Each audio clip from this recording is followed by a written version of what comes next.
श्रृंखला सर्व आत्माओं के पिता परमात्मा शिव के द्वारा उच्चारित महावाक्यों के संकलन पर आधारित है। ओम शांति।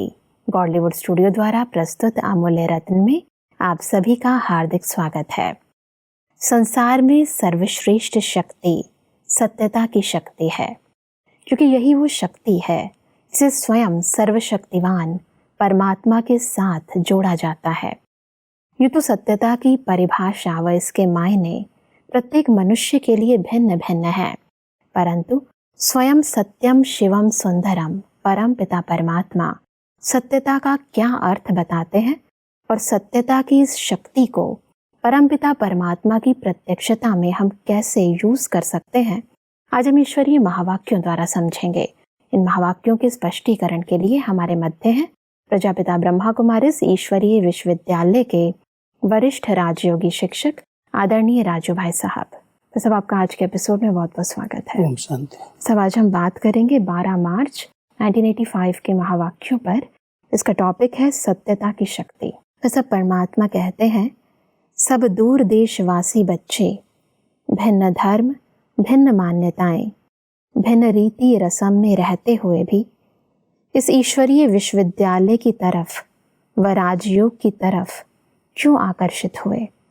सत्य बाप का सत्य परिचय मिला, अर्थात सत्य ज्ञान मिला, सच्चा परिवार मिला, सच्चा स्नेह मिला, सच्ची प्राप्ति का अनुभव हुआ, तब सत्यता की शक्ति के पीछे आकर्षित हुए। जीवन थी, प्राप्ति भी थी, यथाशक्ति ज्ञान भी था, लेकिन सत्य ज्ञान नहीं था, इसलिए सत्यता की शक्ति ने सत्य बाप का बना लिया। तो सब हमने सत्य इस शब्द को बार बार प्रयोग में लाया है। इधर सत्य का क्या विशेष अर्थ है, इसको थोड़ा स्पष्ट करें।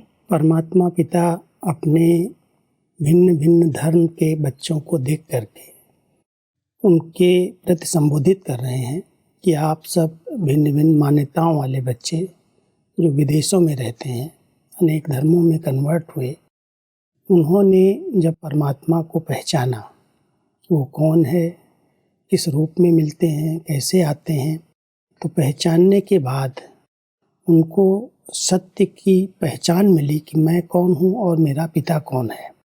तो परमात्मा कहते हैं, जिस दिन से आप बच्चों ने पहचान लिया कि मेरे सत्य पिता कौन है, सत्य ज्ञान क्या है, सच्चा स्नेह क्या है, सच्चा परिवार क्या है, तो सच्चाई के पीछे ही आकर्षित हुए और आकर्षित होकर के परमात्मा के बच्चे बने। ज्ञान पहले भी था, लेकिन वो जो सत्य बात है जिससे जीवन में परिवर्तन आ जाए, सत्यता यहाँ इसलिए कहा गया है जी, कि जिससे हमारे जीवन में परिवर्तन आया। जब हमने अपने आप को पहचाना, अपने पिता को पहचाना, उनके पारिवारिक प्यार को जाना, तो उस प्रेम के आधार से, उस सच्चे स्नेह के आधार से हमारे जीवन में परिवर्तन आया जी। और परिवर्तन आया तो हमने दिल से कहा मेरे बाबा, मेरा बाबा, और कह करके हम उनके बच्चे बन गए। इस नियमों को, इस ईश्वरीय परिवार के सब नियम मर्यादाओं को आपने पालन करना शुरू कर दिया। तो सब परमात्मा कहते हैं कि सत्य शब्द के 2 अर्थ हैं। सत्य सत्यता भी है और सत्य अविनाशी भी है। तो सत्यता की शक्ति अविनाशी भी है, इसलिए अविनाशी प्राप्ति, अविनाशी संबंध, अविनाशी स्नेह, अविनाशी परिवार है। तो सब इसको थोड़ा स्पष्ट करें। जब हम सत्य शब्द कहते हैं तो कई चीज़ें सत्य माना अविनाशी हैं, सदा काल के लिए चलती आई हैं जी। जैसे परमात्मा सत्य है, आत्मा सत्य है, प्रकृति सत्य है ना, ये अविनाशी है। सदा काल जो चीज़ चलने वाली होती है उसको कहते हैं ये अविनाशी है, ये सत्य है। और दूसरा है सत्य माना सच्चाई है, जो हम कह रहे हैं वही हम बोल जो रहे हैं, वो सोच रहे हैं वही कर रहे हैं। जब हमारे सोचने, बोलने, करने में समानता आ जाती है तो कहते हैं बड़ा सच्चा व्यक्ति है। हाँ जी। तो एक तरफ सच्चाई है और दूसरी तरफ हम सत्य को पहचान गए कि मैं आत्मा सत्य स्वरूप हूँ, मेरा पिता परमात्मा सत्य है। और इस नाटक के अंदर जो हम खेल खेल रहे हैं ये सत्य है, और इसको पहचान करके हम सत्यता के ऊपर आकर्षित होते हैं। इसलिए परमात्मा कहते हैं सत्य शब्द को यथार्थ रीति से आप सबने समझा है कि सत्य है क्या चीज़। तो सत्य आत्मा है, सत्य परमात्मा है, और ये अविनाशी चीज़ें जो हैं उनको सत्य कहते और आत्मा जो सच्चाई है जिसके अंदर, उसको सच कहते हैं। जी, जैसा परमात्मा कहते हैं कि यही परिवार 21 जन्म भिन्न भिन्न नाम रूप से मिलते रहेंगे। जानेंगे नहीं, अभी जानते हो कि हम ही भिन्न संबंध से परिवार में आते रहेंगे।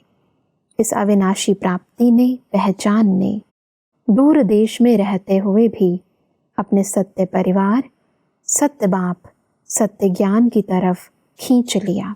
तो सब जो ईश्वरीय परिवार है, इसको भी परमात्मा ने अविनाशी कहा है। इसको थोड़ा स्पष्टता से बताएं।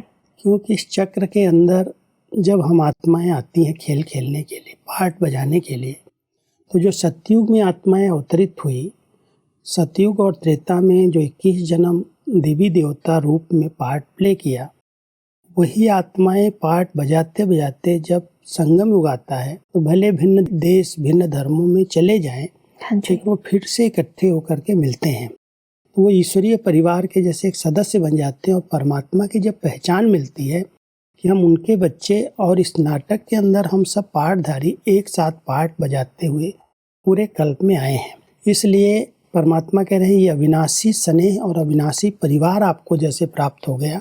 सतयुग से लेकर के जो सदा काल चलता है, अभी जो आत्माएं ब्राह्मण कुलभूषण बनती हैं, जो परमात्मा को पहचान कर ईश्वरीय परिवार के सदस्य बनती हैं, वही सतयुग और त्रेता के अंदर भिन्न भिन्न रूप से, भले वहाँ पहचान नहीं होगी लेकिन संबंधों में एक दूसरे के नज़दीक आएंगे।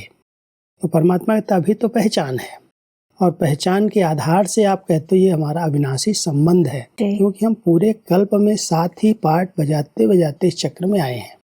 इसलिए परमात्मा कहते हैं ईश्वरीय परिवार अविनाशी परिवार है। जी, जैसे आगे परमात्मा कहते हैं कि जैसे परमात्मा एक है, यह सभी भिन्न भिन्न धर्म वालों की मान्यता है, ऐसे यथार्थ सत्य ज्ञान एक ही बाप का है अथवा एक ही रास्ता है। यह आवाज़ जब तक बुलंद नहीं होगा तब तक आत्माओं का अनेक तिनकों के सहारे तरफ भटकना बंद नहीं होगा। अभी यही समझते हैं कि यह भी एक रास्ता है, अच्छा रास्ता है, लेकिन आखिर भी एक बाप का एक ही परिचय, एक ही रास्ता है। अनेकता की यह भ्रांति समाप्त होना ही विश्व शांति का आधार है। ऐसे परमात्मा प्रत्यक्षता में सत्यता के इस आधार को थोड़ा सा स्पष्टता से बताएं। वैसे सभी धर्मों के अंदर परमात्मा को कहते हैं गॉड इज वन, परमात्मा एक है। एक मानते हुए भी अनेक मान्यताएं हो गई, अनेक प्रकार की मान्यताओं के आधार से उनको ज्ञान मिला और उसे ज्ञान के आधार से उनकी मान्यताएं बनती गई।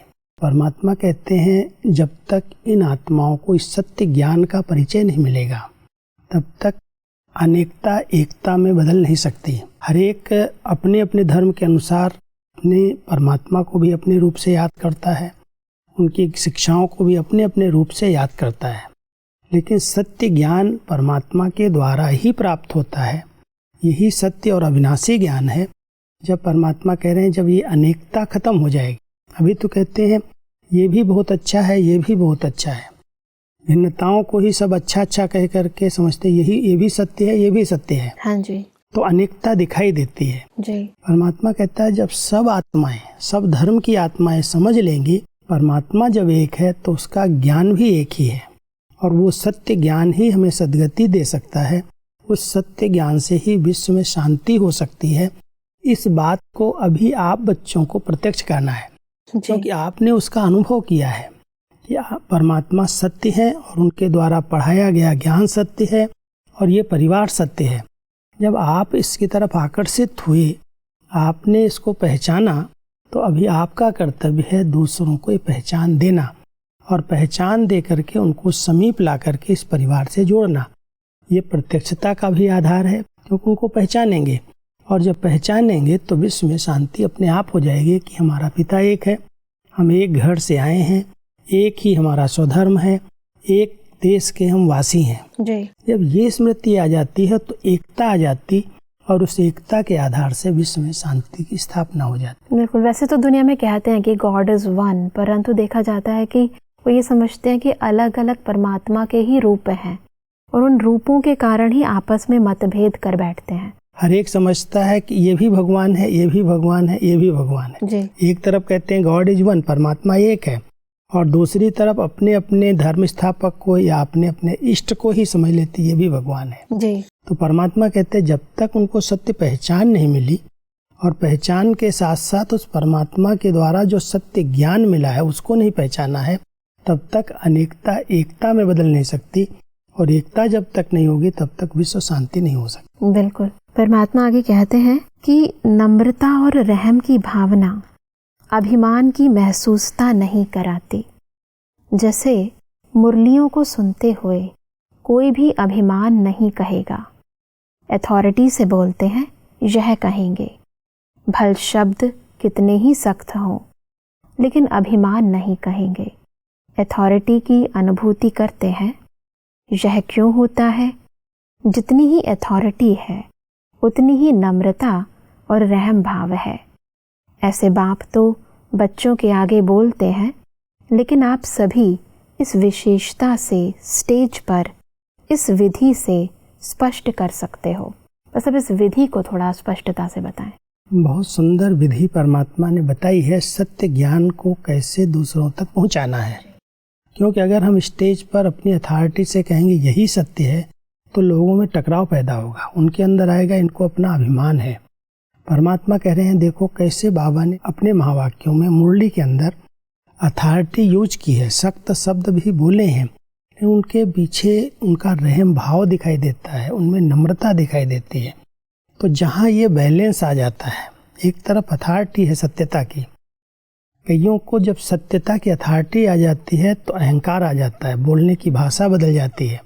परमात्मा कहते हैं उसमें अगर नम्रता और रहम भाव मिक्स है जी, तो ये बैलेंस, एक तरफ अथॉरिटी के शब्द बोलने हैं, कहना है सत्य ज्ञान है, अपने कोई भी ज्ञान की बातों को छिपाना नहीं है, लेकिन कहने का जो तरीका है वो बहुत नम्रचित रहम भाव से कि परमात्मा सत्य है और उनके द्वारा बताया हुआ ज्ञान ही सत्य है, इसी ज्ञान से सद्गति होगी। जी। ये बात कैसे बताई जाए? तो परमात्मा कहते हैं जब स्टेज पर आते हो तो अथॉरिटी के शब्द जो सत्य ज्ञान के हो अवश्य बताओ जी। लेकिन बताने का तरीका उसमें बहुत मधुरता है, नम्रता है, बहुत अथॉरिटी के शब्द होते भी रहम भाव है जी। तब ये बैलेंस उन आत्माओं को प्रभावित करेगा और उसकी तरफ वो आकर्षित होंगे। जी, सत्यता और सभ्यता का बैलेंस बहुत जरूरी है। परमात्मा कहते हैं कि जैसे सन शोज फादर है वैसे फादर शोज सन है। अभी फादर शोज सन हो रहा है तो यह बुलंद आवाज प्रत्यक्षता का झंडा लहराएगा। वैसे जब हम कहते हैं कि फादर शोज सन और फिर कहते हैं सन शोज फादर, इन दोनों का अर्थ क्या है? परमात्मा ने हम बच्चों को तो प्रत्यक्ष कर दिया। आज सभी लोग जानते हैं कि ब्रह्मा कुमार ब्रह्मा कुमारियों की जीवन बहुत अच्छी है जी। इनके पास ज्ञान बहुत ऊंचा है, लेकिन ज्ञान देने वाला जो पिता है वो अभी तक गुप्त है। तो परमात्मा कहता है पिता ने बच्चों को तो प्रत्यक्ष कर दिया, फादर सोच सन, लेकिन अभी सन सोच फादर, आप बच्चों के द्वारा बाप प्रत्यक्ष हो। आपकी जब जीवन इतनी श्रेष्ठ बन जाएगी, जब आप उस सत्य ज्ञान की अथॉरिटी बन जाएंगे तो आपके द्वारा परमात्मा की प्रत्यक्षता होगी। जी। हमें अपनी जीवन से परमात्मा ने हमें जो पढ़ाया है उस पढ़ाई का दर्शन कराना है। जी। तब कहेंगे सन सोच फादर। इस बच्चे ने अपने बाप का नाम बाला किया तो बाप ने अपने बच्चों को तो आगे बढ़ा करके प्रत्यक्ष कर दिया है।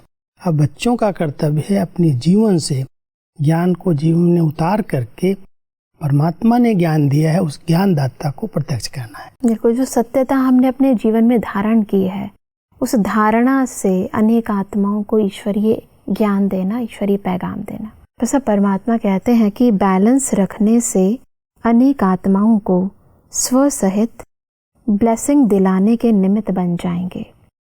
सेवा का प्लान बनाते हुए पहले स्वस्थिति का अटेंशन, तब प्लान में पावर भरेगी।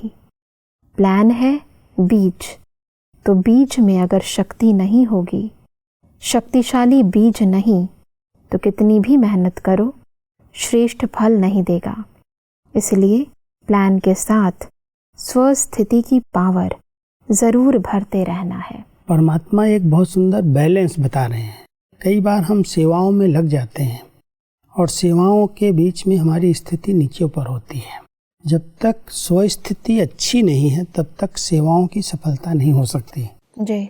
इसलिए परमात्मा कह रहे हैं जैसे अथॉरिटी और नम्रता का, अथॉरिटी और सभ्यता का एक बहुत सुंदर बैलेंस है जी। ऐसे ही ये बैलेंस कि हम सेवाएं कर रहे हैं लेकिन सेवाओं में हमारी स्थिति न बिगड़ जाए। पहले हमारी स्वस्थिति अच्छे से अच्छी हो।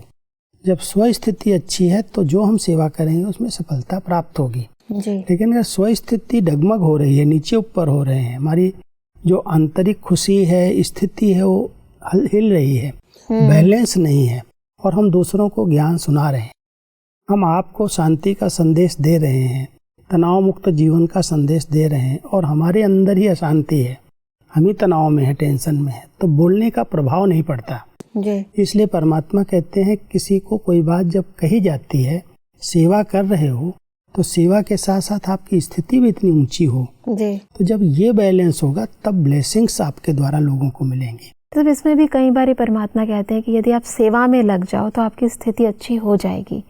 तो दोनों बातें, इन दोनों को थोड़ा सा स्पष्टता से बताएं। क्या है, एक होता है कि हम कोई को कहते हैं कि ये नहीं करना चाहिए तो हम अपने को पहले सुनाते हैं जी।